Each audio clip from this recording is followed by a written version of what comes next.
าเมืองปราสาทหินประวัติศาสตร์แดนดินคนอยากมาพนมรุ้งบ้านเราโบราณงามตาสวยสูงสง่าอารยธรรมอรุณเบิกฟ้าสุริยาแสงทอง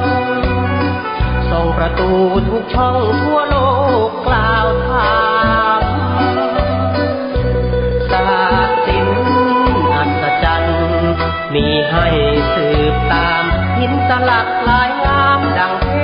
พจัดวางเมืองพนมรุ้งทุ่งฝ้ายคำบ้านนามพระราชทานตำนานทับหลังที่ตั้งเจ้าพ่อปราสาททองของดีผ้าปูอัคนีบ้านเรานี้ไม่มีลาลังเอกลักษณ์ตัวตนคนเมืองพนมรุ้งโอบอ้อมพดุงรากเหง้าปลูกฝังทุกเทศกาลเราภูมิใจจังเกิดกี่พันครั้งยังรักพนมรุ้ง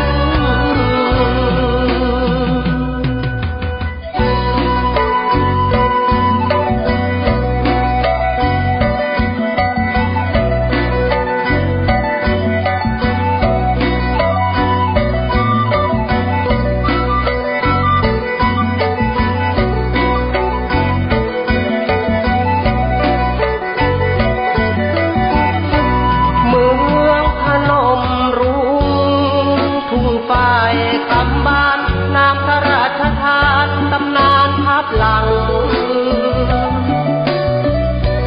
ที่ตั้งเจ้าพ่อปราสาททองของดีผ้าปูอัคนีบ้านเรานี้ไม่มีลาลัง